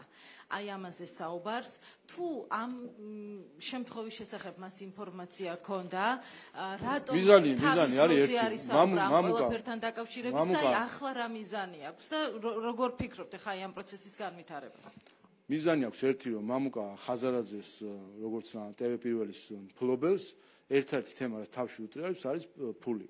და ამიტომ აი ამ თემების გარშემო ტრიალებს და ეხლა ბაჩიაშვილთან ეთყობა ამ ხრივ არის ასე ვთქვათ, აქვს სულიერი კავშირი, ასე ვთქვათ.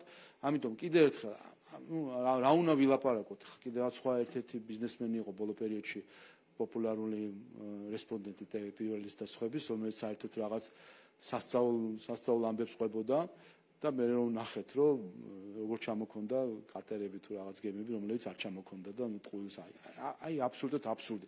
ეს ხომ საერთოდ ჯამში უყურეთ რასაც ჩვენებს, აი არჩევნები გადის ბოლომდე და ხო აგვირდებით ახლა მედიაში რა არის, რა ასკანდალებენ ან ასე შემდეგ და წარმოგიდგენიათ არჩევნების წინა დღეს არაფერი სათქმელი, არაფერი შესაძავებელი ქართულ ოცნებასთან, ხელისუფლებასთან, ბიძინა ივანიშვილთან არაფერი შესაძავებელი რო არ აქვს, გარდა იმისა, რომ რომელიღაცა, არ ვიცი, ამ ადამიანმა დაადგეს ახლა და იჭორაოს TV პირველის ეთერში. აი, თან ისეთი ამბით, რომელსაც ხო იცი, არავინ არ დაიჯერებს. ახლა რა და ბიძინა ივანიშვილს, რომელმაც თავისი ქონების უმეტესობა საქართველოს უანგაროდ მოახმარა და სხვათა შორის დღემდე მადლობა არ მომისმენია იონე ზოსიმეს ხელნაწერის ჩამოტანასთან დაკავშირებით და ეს ბოლო მისი ქველმოქმედება იყო ერთ-ერთი, რომ თავისი ქონება ხომ ვინმე აძალებდა,